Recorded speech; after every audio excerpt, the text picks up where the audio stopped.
So we're now joined by the final two members of our panel, and the first person who I'm going to introduce now is Nyok from, where are you, Nyok? Los Angeles, California.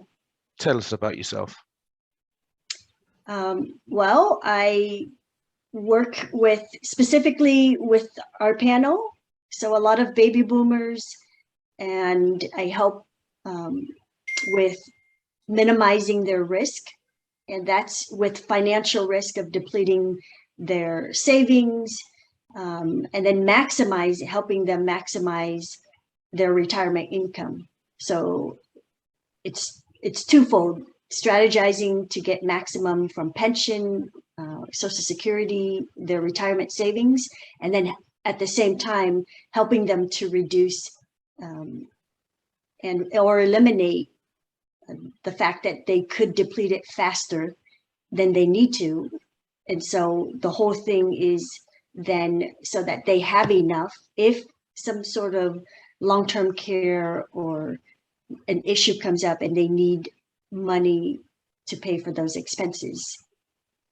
So that's what there are a lot of folks who need assistance, like if they have Alzheimer's, dementia, or they need to go to a facility.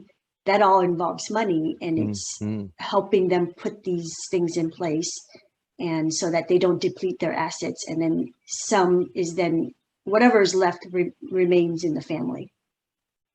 Excellent, excellent. Maria, tell us about yourself.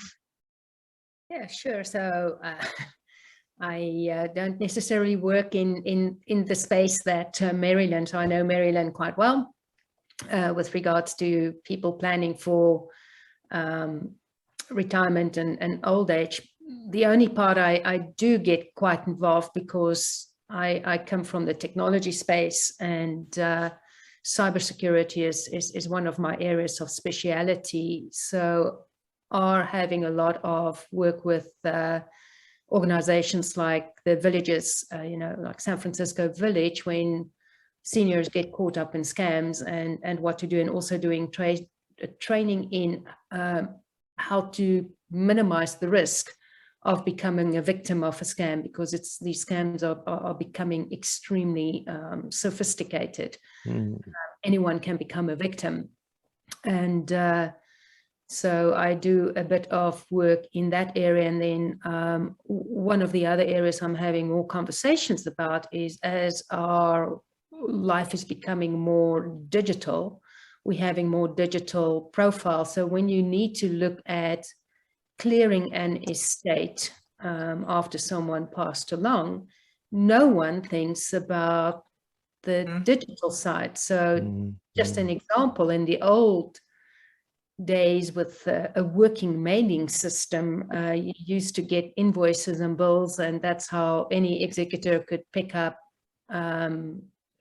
maybe undocumented bills and things that needs to be paid, or insurances and things like that.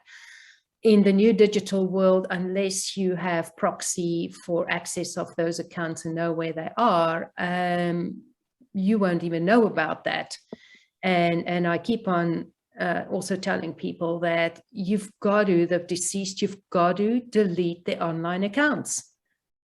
You can't just let these things dormant, because these undesirable social engineered scammers utilize dormant accounts to commit more fraud. And it will be very traumatic when a deceased person is committed as fraud, and then police pitches up at someone's house and say this deceased person is part of a huge money laundering scam, and people just don't think about that. That would be horrible, absolutely horrible. So, okay, sorry, Henry. Yes, sir. I thought you were going to say something. No, I was saying that's horrible. That is horrible. So Maria, after criticizing my first attempt at music, and on recording as well, after turning up late, and now having brought the room down again into fraud and catfishing, we're all suitably depressed. So I would like to tell you an appalling joke, but you can say no I can tell you one of two appalling jokes. Well, I mean, Well, no, hey, listen, no is a perfectly acceptable answer.